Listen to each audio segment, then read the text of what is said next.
करीब करीब 140 दिन से हम लोग पैदल चल रहे हैं और पश्चिम चंपारण के बाद पूर्वी चंपारण, शिवहर, गोपालगंज होते हुए हम लोग सिवान आए हैं।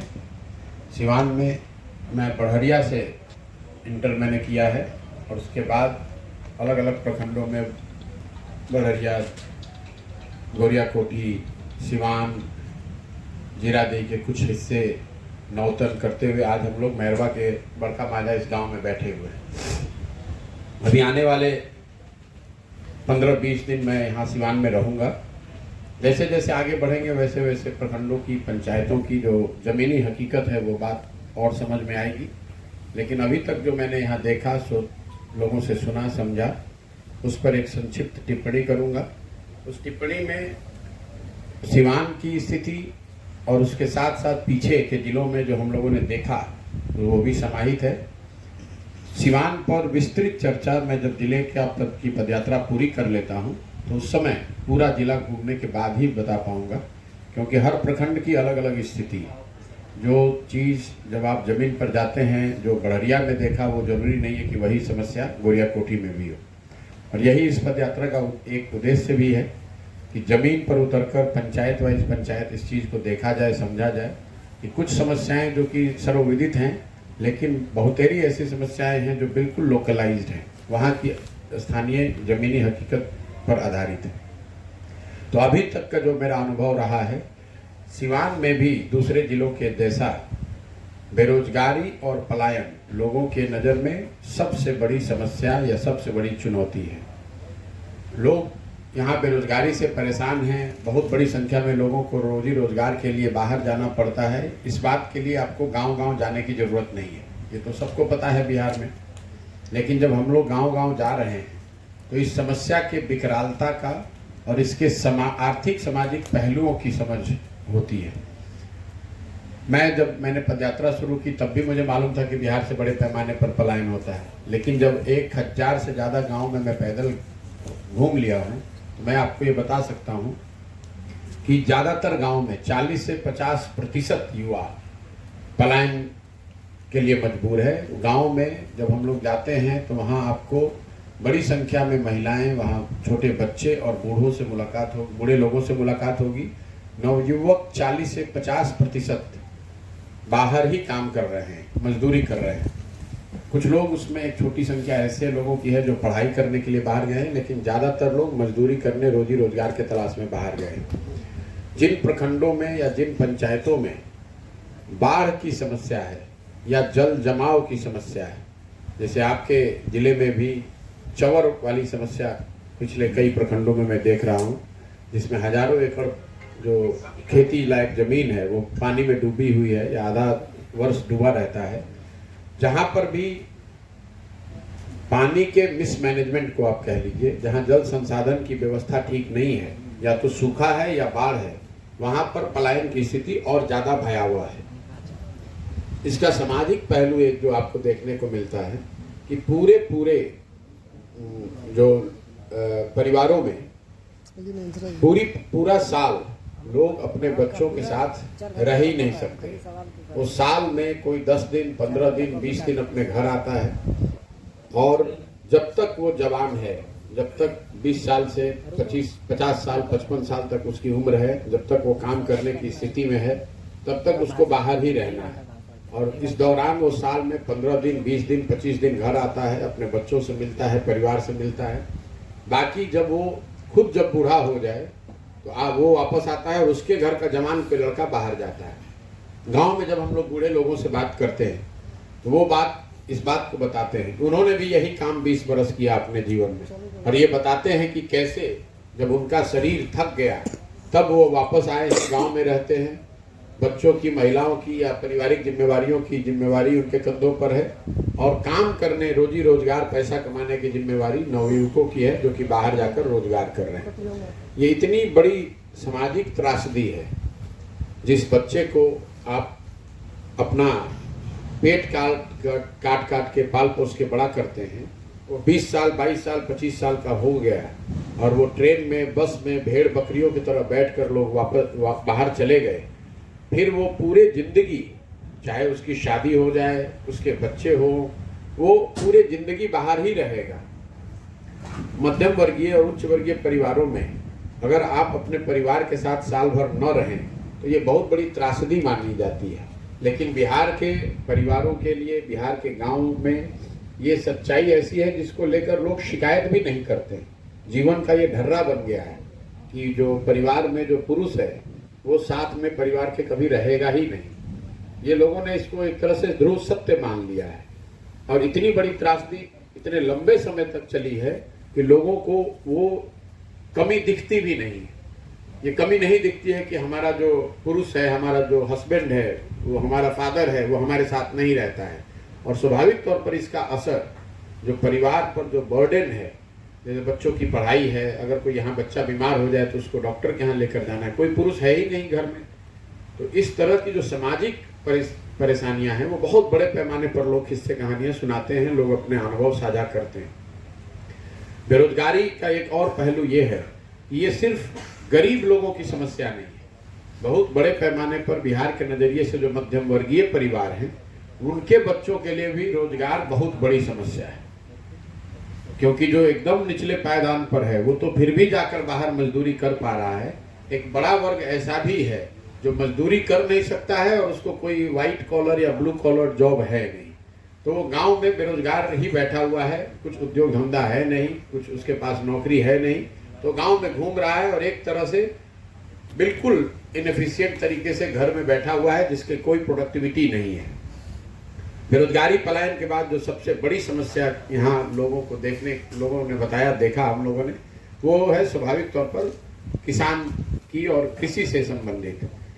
बिहार में जो खेती है ये जीने ज्यादातर लोग, मतलब करीब करीब 95% लोग जो खेती करते हैं वो जीने खाने के लिए खेती करते हैं, जिसको अंग्रेजी में हम लोग कहते हैं सबसिस्टेंस फार्मिंग। जमीन में वही उगाते हैं ताकि उनके और उनके बाल बच्चों का पेट भर जाए।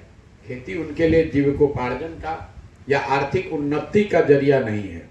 इसकी वजह यह है कि पहली बात तो बिहार में 60% लोग ऐसे हैं जिनके पास जमीन है ही नहीं। राष्ट्रीय औसत है 38%। इस बात को आप पहले समझिए कि पूरे देश में 38% लोग भूमिहीन हैं, लेकिन बिहार में 60% लोग भूमिहीन हैं। और ये तब है जब पिछले कई दशकों से समाजवाद की यहाँ राजनीति चल रही है। ये दिखाता है कि कितना बड़ा जनता के साथ धोखा हुआ है। बिहार में स्वतंत्रता के बाद, आजादी के बाद भूमि सुधार के दिशा में कोई काम न होने की वजह से आज भी इस राज्य में 60% लोग भूमिहीन हैं। दूसरा, जो 40% लोग जिनके पास जमीन है उसका अगर आप डिस्ट्रीब्यूशन देखेंगे तो उस 40% में 91% लोग ऐसे हैं जो 1 हेक्टेयर से कम की खेती करते हैं, बहुत छोटे किसान हैं, मार्जिनल किसान हैं। ये वजह है जिसके कारण जो मैं आपको बता रहा था कि लोग जो खेती कर भी रहे हैं वो सिर्फ इतना ही उपजाते हैं या वही चीज उपजाते हैं जो उनके बाल बच्चों का पेट भर सके, उससे उनकी कोई आर्थिक उन्नति नहीं हो सकती है। अब जो लोग खेती कर रहे हैं उनकी समस्या जो है उसको आप 3 भाग में बांट लीजिए। पहली उनकी एक तात्कालिक समस्या है जो पिछले 1-2 वर्षों से लोग बता रहे हैं कि बिहार में बहुत तेजी से बढ़ी है, वो है खाद और बीज का अनुपलब्ध होना। खासकर खाद को लेकर जो यहाँ बड़े पैमाने पर कालाबाजारी हो रही है। यूरिया को लेकर लोग बताते हैं कि शायद ही कोई व्यक्ति मुझे मिला जिसको 500 रुपए से कम में यूरिया का बैग मिला, जबकि यूरिया की आधिकारिक मूल्य 266 रुपए है। 277 में उसको मिलना चाहिए और वो मिल रहा है 500 रुपए से 1200 रुपए तक। जो सीमावर्ती क्षेत्र हैं, जो नेपाल से लगते हुए क्षेत्र हैं, जब मैं पूर्वी पश्चिमी चंपारण में था, शिवहर में था, तो वहां पर जो क्षेत्र जितने नेपाल के नजदीक हैं वहां पर यूरिया की कीमत उतनी ही ज्यादा है, क्योंकि स्वाभाविक तौर पे एक तो यूरिया की किल्लत है, कम आ रहा है, जितनी मात्रा में आना चाहिए वो दिल्ली से आ नहीं रहा है केंद्र सरकार से। और दूसरी एक जो बड़ी वजह है इसकी कि नेपाल में बड़े पैमाने पर यूरिया की तस्करी हो रही है। और एक तीसरा इसका पहलू है यूरिया का अवैध शराब के बनाने में उपयोग। ये तीनों वजहों से यूरिया की भारी किल्लत जो बनी हुई है। और मेरी अपनी समझ है कि अगर सरकार ने कोई बहुत बड़ा कदम नहीं उठाया तो आने वाले समय में यूरिया की ये किल्लत, कालाबाजारी बनी रहेगी और आगे ये बल्कि और बढ़ेगी। इसी के जैसा जैसे डीएपी और पोटास में भी, उसमें भी लोग यही बताते हैं कि उसमें 500 से 800 रुपए तक लोग ब्लैक समर्थन मूल्य पर खरीदा गया होता या ऐसी व्यवस्था बनाई गई होती कि लोग समर्थन मूल्य पर इसको बेच पाते, तो बिहार के किसानों को प्रति वर्ष करीब करीब 25,000 करोड़ रुपया अलग से मिलने लगता। फिर हम लोग कहते हैं कि यहाँ किसानों की बदहाली क्यों है। रोजगार पलायन, भूमिहीनता, किसानी के बाद जो सबसे बड़ा मुद्दा लोगों ने बताया अपनी परेशानी का, वो है शिक्षा व्यवस्था का ध्वस्त हो जाना। बिहार में शिक्षा व्यवस्था पूरी तरीके से ध्वस्त है। इस बात को ये बात सर्वविदित भी है, सर्वमान्य भी है। इसको लेकर कहीं कोई डिबेट नहीं है। कोई ये नहीं कहता है कि नहीं नहीं साहब कुछ ठीक है। हर व्यक्ति मान लिया है कि पूरी बिहार में जो विद्यालयों की भूमिका है वो खिचड़ी बांटने के सेंटर के केंद्र के तौर पर और कॉलेजेस को डिग्री बांटने का सेंटर बना दिया गया है। मेरी अपनी समझ ये है, जिसको मैं एक लाइन में कहता हूँ, कि बिहार में जो स्कूली शिक्षा व्यवस्था है वो उत्क्रमित विद्यालयों और नियोजित शिक्षकों के आधार पर बना हुआ है। और कॉलेज जो है वहाँ पर बिल्डिंग, शिक्षक, बच्चे हैं, लेकिन पढ़ाई वहाँ भी नहीं हो रही है। तो विद्यालयों में खिचड़ी बट रहा है और कॉलेजेस से डिग्री बट रहा है। पढ़ाई दोनों में कहीं नहीं हो रहा है। और इसकी वजह ये है कि ये क्षमता मूलक शिक्षा व्यवस्था बनाने के चक्कर में हर जगह, हर गांव, हर पंचायत में स्कूल खोल दिया जाए। इस चक्कर में उसकी गुणवत्ता पर या उसकी ज़रूरतों पर ध्यान नहीं दिया गया। हर जगह बिल्डिंग बना दिए गए। शिक्षक, अगर नियमित शिक्षक, अच्छे शिक्षक नहीं मिले तो किसी व्यक्ति को नियोजित शिक्षक के आधार पर लेकर उसको वहाँ पोस्ट कर दिया गया। परिणाम ये हुआ है कि जहाँ बिल्डिंग है, जहाँ विद्यालयों के योजना, प्रधानमंत्री गरीब कल्याण योजना, गरीब कल्याण योजना में जिसमें लाभार्थियों को 5 किलो अनाज मिलना चाहिए, पूरे बिहार में अभी तक जहां मैं गया हूं, हर व्यक्ति ये मानता है, स्वीकारता है कि अनाज 5 किलो नहीं 4 किलो ही मिल रहा है। मतलब करीब करीब 20% की उसमें चोरी है। और ये चोरी इसलिए है कि प्रखंड के स्तर पर जब ये अनाज आता है तो हर प्रखंड में वहां की जनसंख्या के हिसाब से प्रति महीने 15 से 25,000 क्विंटल तक अनाज आता है। और इसमें व्यवस्थित तरीके से 40 रुपए, औसतन 40 रुपए प्रति क्विंटल के दर से पीसी काटा जाता है। और इस पीसी में सिर्फ अधिकारी नहीं, अधिकारी और जनप्रतिनिधियों सबका हिस्सा है, विधायक इंक्लूडेड। इसको भी लिख लीजिए। विधायकों को भी बाजाबता हर महीने, ज्यादातर विधायकों को गरीब कल्याण योजना में जो 40 रुपए प्रति क्विंटल के हिसाब से पीसी काटा जा रहा है, उसमें विधायकों का भी लोग 6 रुपए से 10 रुपए प्रति क्विंटल हिस्सा बता रहे हैं। यही वजह है कि लोगों को 5 किलो के बजाय 4 किलो अनाज ही मिल रहा है। मुझे अभी तक 5 किलो अनाज पाने वाला कोई लाभार्थी मिला नहीं, 1000 से ज्यादा गाँव में। दूसरी एक जो बड़ी योजना केंद्र सरकार की चल रही है वो है आवास संबंधित, जिसको पहले इंदिरा आवास कहते थे, आजकल इसको हम लोग प्राइम मिनिस्टर आवास योजना कहते हैं। इसमें जमीन पर घूमने पर पता चलता है कि ज्यादातर लोग आज भी इंदिरा आवास योजना के ही लाभार्थी हैं, जिसमें उनको 15,000, 20,000, 25,000 जिस समय उनको लोन मिला था, सहायता मिली थी, उसके हिसाब से वो पैसा उनको मिला है। अभी की जो व्यवस्था है प्रधानमंत्री आवास योजना की, जिसमें लाभार्थियों को 1,40,000 रुपए मिलना है, इसके लाभार्थियों की संख्या करीब करीब नगण्य है। जितनी मांग है, जितने लोगों को घर चाहिए, उसके मुकाबले प्रधानमंत्री आवास योजना के लाभार्थियों की संख्या नगण्य है। लेकिन जिनको ये मिल भी रहा है उसमें भी 20,000 से 40,000 रुपए तक का कमीशन, भ्रष्टाचार, पीसी, जो भी शब्द आप कहना चाहें, उनको देना पड़ता है। लोगों ने कम से कम, मेरे पास 100 से ज़्यादा ऐसे वीडियो हैं जहां लाभार्थियों ने या जो आवास योजना में जिन्होंने आवेदन किया, उन्होंने वीडियो पर बाजाबता पूरा उसका विवरण दिया है कि कैसे नाम लिखने के लिए 1,000 रुपया, आगे फॉरवर्ड करने के लिए 2,000, और पूरी जो व्यवस्था बनी हुई है वो 20,000 से 40,000 रुपये लाभार्थियों को देना पड़ता है। जहां पर जनप्रतिनिधि, पंचायती राज से जुड़े हुए जनप्रतिनिधि कहीं कहीं जहां पैसा नहीं ले रहे हैं, वहाँ पर लाभार्थियों को 20,000 25,000 रुपये लगता है। जहाँ मुखिया जी लोग या जनप्रतिनिधि पैसा ले रहे हैं वहाँ 35-40 हज़ार रुपये लग रहा है। लेकिन जहाँ पर जनप्रतिनिधि पैसा नहीं भी ले रहा है वहाँ पर भी अफसर तो पैसा लेगा ही लेगा। तो किसी भी हालत में आपको प्राइम मिनिस्टर आवास योजना में 20,000 से कम में इस योजना का लाभ मिलने की संभावना करीब करीब नगण्य है।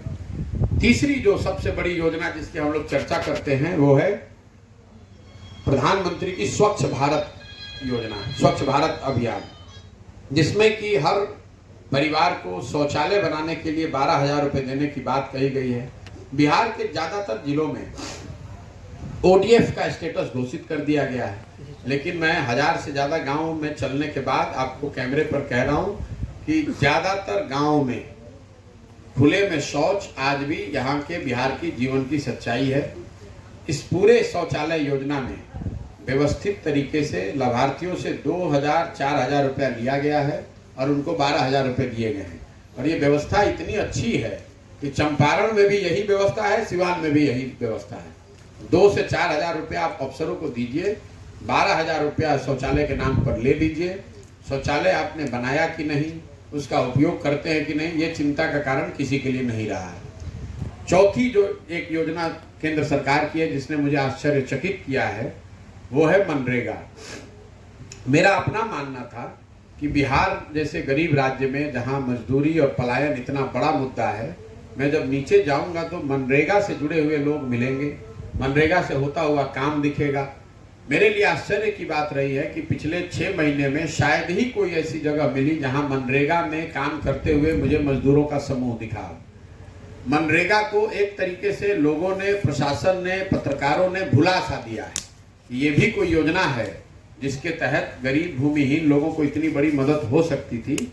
इस योजना को लोगों ने करीब करीब भुला दिया है और ये आंकड़ों में भी दिखता है। पिछले साल, पिछले वित्तीय वर्ष में बिहार की टोटल एलिजिबिलिटी मनरेगा के अंदर थी करीब करीब 10,000 करोड़ रुपया। मतलब अगर मनरेगा को सही तरीके से बिहार में लागू किया जाता तो बिहार सरकार केंद्र से 10,000 करोड़ रुपया लाकर लोगों को रोजगार की दिशा में मदद कर सकती थी।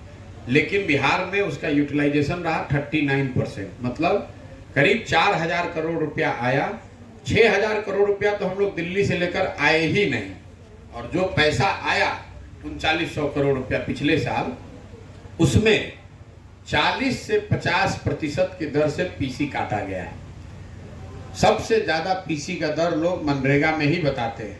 तो अगर आप 4,000 रुपये पर उसका कैलकुलेशन करेंगे तो इसका मतलब है कि अगर 40% भी जोड़ें तो 1,600 करोड़ रुपया भ्रष्टाचार की भेंट चढ़ गया। तो 10,000 करोड़ की योजना में 2,400 करोड़ रुपया ही जमीन पर पहुंचा, लोगों को बाकी पैसा मिला ही नहीं।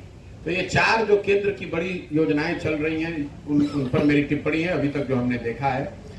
इसके अलावा बिहार सरकार की जो योजना है उसमें सबसे बड़ी घोषणा थी वो थी बेरोजगारों को 18 से 35 साल के युवाओं को 1,000 रुपये मासिक सहायता की बात। इस योजना को जहां तक मैं अभी देख समझ पाया हूं कभी शुरू ही नहीं किया गया, क्योंकि अभी तक मुझे कोई ऐसा युवा मिला नहीं जिसको ये मासिक सहायता मिल रही हो या मिलने की बात कही गई हो। दूसरी जो बड़ी योजना थी 7 निश्चय की वो थी स्टूडेंट क्रेडिट कार्ड की। उस समय चूंकि ये योजना बनाते समय मैं साथ में था, उन लोगों में था जिन्होंने इस योजना को बनाने में अपनी भूमिका अदा की थी।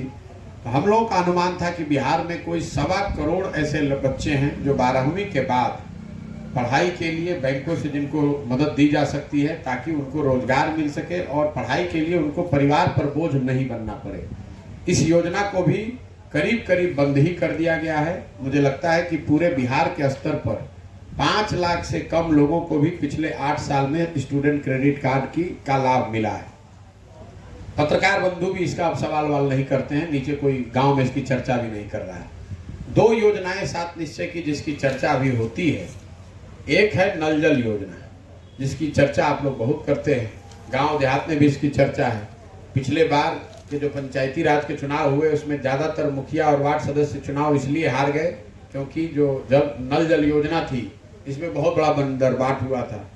तो अभी 5 जिलों में चलने के बाद मैं आपको ये विश्वसनीय तरीके से कह सकता हूँ कि करीब करीब 2/3 जल नल योजना जो है वो या तो चल नहीं रही है या बंद है, या तो ठीक से बनी नहीं, या बनकर चली नहीं, या चलकर थोड़े दिन के बाद खत्म हो गई। 1/3 जगहों पर जहाँ पर ये नल जल योजना चल रही है, वहाँ का व्यक्तिगत वार्ड सदस्य या मुखिया अगर उसने कोई बहुत ज़्यादा संजीदगी से इस चीज़ को किया है तभी वो चल रहा है, बाकी हर जगह वो योजना फेल है। एक और योजना जिसकी चर्चा उतनी नहीं होती है, लेकिन सात निश्चय की वो सबसे बड़ी योजना थी, क्योंकि जब ये योजना बनाई गई 2015 में, तो उस समय अनुमान था कि हर घर में पानी पहुंचाने के लिए, जिसको हम लोग हर घर नल का जल का योजना का नाम देते हैं, इस पर 25,000 करोड़ रुपए खर्च किया जाएगा 5 वर्ष में, 2015 से 2020 के बीच में। लेकिन उसी दौरान नालियों और गलियों के पक्कीकरण की जो योजना थी उसका बजट था 80,000 करोड़ रुपया। ये परिकल्पना की गई थी, ये योजना बनाई गई थी कि बिहार के हर घर से पक्के नालियों के द्वारा पानियों के निस्तारण की व्यवस्था की जाएगी, ड्रेनेज की सुविधा बनाई जाएगी, और गांव में बड़े नाले बनाए जाएंगे ताकि लोग घरों से अपनी पानियों को निकाल सकें और बड़े नालियों से पानी को ले जाकर कहीं उसका निस्तारण किया जा सके। इस योजना में अभी तक घरों में बनी हुई नाली की तो कोई चर्चा ही नहीं है, उस योजना में लोग जानते भी नहीं है। आज भी लोग वही शिकायत कर रहे हैं कि हमारे पास पानी निकालने की बहुत दिक्कत है।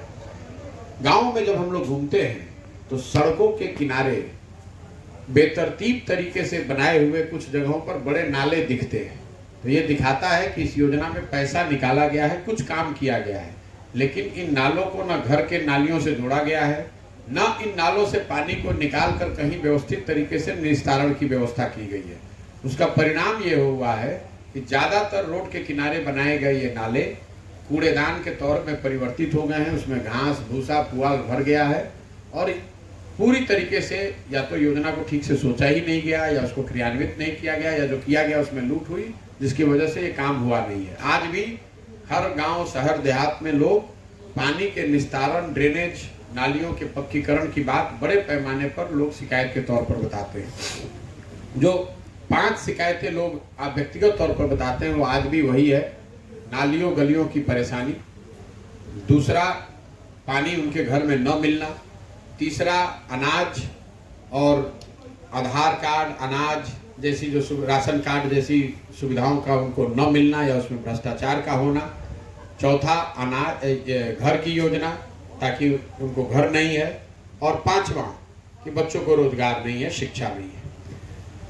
इन सारी बातों को अगर आप समाहित करेंगे तो जो 3 सबसे ज्यादा सुने जाने वाले शब्द हैं पदयात्रा के दौरान, वो है अफसरशाही, भ्रष्टाचार और पीसी।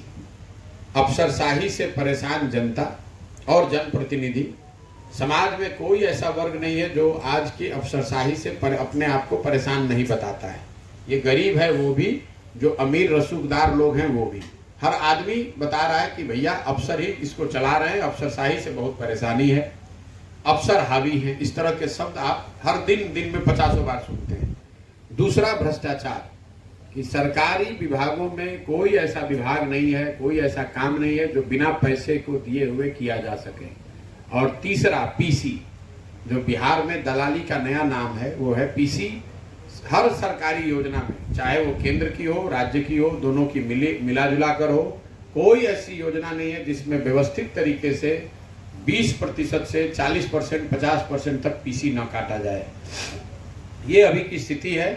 एक लाइन में अगर मैं कहूँ तो अभी तक का मेरा अनुभव ये रहा है कि ज़्यादातर जगहों पर लोगों के मन में या तो इस सरकार को लेकर उदासीनता है, या फिर लोगों के मन में सरकार के प्रति गुस्सा है।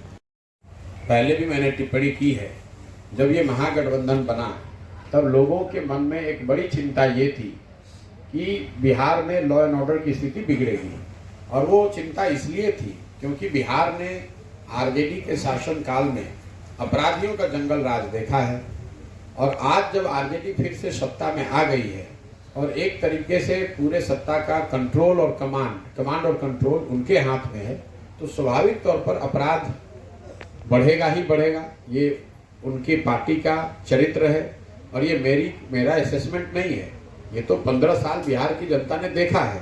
तो जब ये लोग सत्ता में आते हैं, जब भी रहेंगे, तो अपराध की घटना बढ़ेगी, वही हो रहा है। बिहार में गठबंधन का प्रयोग लगातार होता आ रहा है, दशकों से यह गठबंधन के प्रयोग हुए हैं। प्रशांत जी, लगातार आप कई दिनों से, लगभग 138 दिन आप जनसुराज यात्रा पर है, तो आगे आने वाले दिनों में आपका गठबंधन पर क्या प्रयोग होगा, गठबंधन की दिशा में आपका क्या प्रक्रिया? मेरा कोई प्रयोग नहीं है। मेरा प्रयोग जो है वो एकदम आपके सामने है कि दल और गठबंधन की बात ही नहीं है। बिहार में जो कुव्यवस्था है, बिहार में जो हम लोग के बदहाली है, इसको सुधारने का एक ही उपाय है। जब तक यहाँ समाज के स्तर पर प्रयास नहीं किया जाएगा, लोगों को समझाया नहीं जाएगा, लोगों को जगाया नहीं जाएगा और उनकी मदद से एक नई राजनीतिक व्यवस्था नहीं बनाई जाएगी, तब तक बिहार को सुधारने का कोई रास्ता नहीं है। जो जिन परेशानियों की आप बात कर रहे हैं, ये ऐसी कोई परेशानी मैं नहीं बता रहा हूँ, आप नहीं पूछ रहे हैं, जो लोगों को पता नहीं है। थोड़ा कम या ज़्यादा लोग तो वो भुगत रहे हैं, लोग तो वो जिंदगी जी रहे हैं। इसके बावजूद जो उनका वोटिंग बिहेवियर है, जो जब वो वोट देते हैं, लोगों को चुनते हैं, तब उनसे गलती होती है। तो जब तक आप जड़ को नहीं सुधारेंगे, तब तक आप अकेले लड़ें, गठबंधन में लड़ें, कोई प्रयोग कर लें, ये सुधरने वाला नहीं है। इसीलिए जन सुराज की जो पूरी परिकल्पना है कि पहले लोगों को गांव-गांव जाकर ये बताया जाए कि अगर आपको जो परेशानी है, आपको जो दिक्कतें हैं, गरीबी बदहाली है, अगर इसको सुधारना है तो आपको अपनी समस्याओं और अपने बच्चों के भविष्य के विषयों पर वोट करना होगा। अगर आप जाति, धर्म, भारत, पाकिस्तान, पुलवामा, चाइना पर वोट करते रहेंगे, लालू जी के डर से भाजपा को, भाजपा के डर से लालू जी को वोट करते रहेंगे, तो सारी समस्याओं को जानने, समझने, चर्चा करने के बाद भी आप उसको सुलझा नहीं पाएंगे। दूसरा उद्देश्य है कि अगर जनता समझ जाए तो उनके पास एक बेहतर विकल्प होना चाहिए, और वो विकल्प कोई व्यक्ति न बनाए बल्कि समाज मिलकर बनाए। इसीलिए ये जो पूरा प्रयोग किया जा रहा है कि समाज में हर उस व्यक्ति को चुनकर निकाला जाए जो नया विकल्प बनाना चाहता है, नई व्यवस्था बनाना चाहता है। जब पदयात्रा खत्म होगी, पूरे बिहार से ऐसे लोगों को चिन्हित करके निकाल लिया जाएगा। सब लोग बैठ कर तय करेंगे कि भाई दल बनाया जाना है कि नहीं, और अगर सब लोग तय करते हैं कि दल बनाना है तो दल उस समय बनेगा, लेकिन वो दल प्रशांत किशोर का नहीं होगा, किसी व्यक्ति, किसी परिवार, किसी जाति का न होकर वो उन सारे लोगों का होगा जो इसको मिलकर बनाएंगे और आगे इसको मिलकर चलाने की व्यवस्था बनाएंगे। और तीसरा जो पदयात्रा का उद्देश्य है, अगर लोग समझ भी गए, उन्होंने अच्छे लोगों को चुन भी दिया, तो बिहार को सुधारने के लिए आपके पास कोई विजन होना चाहिए, एक कार्यक्रम होना चाहिए, योजना होनी चाहिए। तो पदयात्रा में वही किया जा रहा है कि जमीनी हकीकत को समझकर, धरातल पर उतरकर, समस्याओं को समझकर, वहाँ के संभावनाओं का असेसमेंट करके हर पंचायत के विकास के लिए योजना बनाई जा रही है, ताकि बिहार के हर पंचायत को आने वाले 10 साल में कैसे विकसित बनाया जाए, इसकी परियोजना बन रही है, इसकी योजना बन रही है। इन तीनों चीज़ों के समायोजन से समाज में जागृति हो, ताकि वो अपने और अपने बच्चों के भविष्य के लिए वोट करें। दूसरा, उनके पास सही लोगों का विकल्प हो, और तीसरा, उन लोगों के पास बिहार को सुधारने के लिए अगले 10 साल का एक सोची समझी योजना हो। तीनों को जब आप मिलाएंगे तभी बिहार को सुधारने की दिशा में कोई प्रयास हो सकता है। बिहार में लगातार जो जाति है, धर्म है, और उसके बाद जो है चुनाव में धनबल का बड़े पैमाने पर प्रयोग होता है। प्रशांत किशोर इससे कैसे निपटेंगे? प्रशांत किशोर इससे नहीं निपट सकते हैं, इससे समाज को निपटना है। इसीलिए बजाय इसके कि मैं प्रयास करूं, मैं कहूं कि मैं ठीक कर दूंगा, मैं समाज को कह रहा हूं। अगर समाज में जागृति आ जाएगी तो लोकतंत्र में जन बल के आगे कोई बल नहीं है। तो बाहुबल है, धन बल है, जाति बल है, धर्म बल है, वो सारा बल जन बल के आगे फेल है। तो अगर एक तो ये उपाय है कि आप पेड़ की टहनियों को ठीक करें, पत्तों को गिने ठीक करें। दूसरा ये उपाय है कि उसके जड़ को ही आप ठीक कर दीजिए। तो प्रशांत किशोर वो प्रयास कर रहे हैं कि वो जड़ ही ठीक हो जाए। अगर जनता समझ जाएगी तो न जन बल रहेगा, न बाहुबल रहेगा, न जाति बल रहेगा। बहुत से युवा वर्ग है जो पद यात्रा से जुड़कर अपना राजनीतिक भविष्य तलाश रहे हैं। आपके पद यात्रा में या फिर जन सुराज में युवाओं के लिए क्या है राजनीतिक? नहीं, बिल्कुल उनके लिए है, सबके लिए वो भूमिका है। जो जन सुराज में हम लोग क्लब की व्यवस्था कर रहे हैं, मैं हजारों की संख्या में युवाओं से मिलता हूँ, और मेरा ऐसा मानना है कि जब नए लोग राजनीति में आएंगे तभी बिहार को सुधारा जा सकता है। पिछले 30 साल में बिहार का एक आंकड़ा आपको दे देता हूँ। पिछले 30 साल में बिहार में जितने लोग एमएलए एमपी बने हैं, चाहे जिस दल से बने, अगर सबकी आप सूची बनाएंगे तो आपको पता चलेगा कि 1250 से 1500 परिवार के लोग ही यहाँ एमएलए एमपी बनते रहे, जबकि बिहार में रहने वाले परिवारों की संख्या 3 करोड़ से ज़्यादा है। तो स्वाभाविक तौर पर ऐसा तो है नहीं कि यही 1250-1500 परिवार के लोगों को सब कुछ पता है। तो बिहार में जन सुराज हर पंचायत में 3 से 4, 5 क्लब खोल रहा है। इन क्लबों के माध्यम से युवा जो राजनीति में आकर अपनी एक सकारात्मक भूमिका निभाना चाहते हैं, समाज की मदद करके, समाज के लिए कुछ काम करके, उनको ये आज़ादी है, उनको ये अवसर है।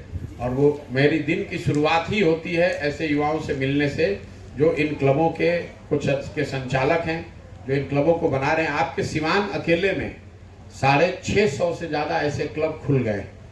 650 से ज़्यादा ऐसे क्लब गांव-गांव में खुल गए हैं जो कि जन सुराज से जुड़ा हुआ है। और हर क्लब में मिनिमम 100 लोग जुड़े हुए हैं। 100 लोगों के, युवाओं के समूह ने मिलकर जब 100 लोग एक समूह बनाते हैं तब उसको क्लब के तौर पर मान्यता दी जाती है। आज सिवान में 650 से ज़्यादा ऐसे क्लब चल रहे हैं। प्रशांत किशोर जातीय जनगणना को कैसे देखते हैं? जातीय जनगणना को एक एडमिनिस्ट्रेटिव एक्सरसाइज के तौर पर देखते हैं, क्योंकि जातीय जनगणना की कोई कॉन्स्टिट्यूशनल वैलिडिटी नहीं है। ये संवैधानिक उसको आधार नहीं है उसका। जनगणना जो है वो सेंटर का विषय है। राज्यों को ये अधिकार नहीं है कि वो संवैधानिक आधार पर जनगणना करा सकें। इसीलिए बिहार सरकार की जो अधिसूचना जारी हुई है उसमें इसको जनगणना नहीं बताया गया है। ये एक सर्वे है, गणना कर रहे हैं, सर्वे कर रहे हैं। गणना, सर्वे, काउंटिंग जो भी है, आपने इस तरह के सर्वे जो हैं वो होते रहते हैं।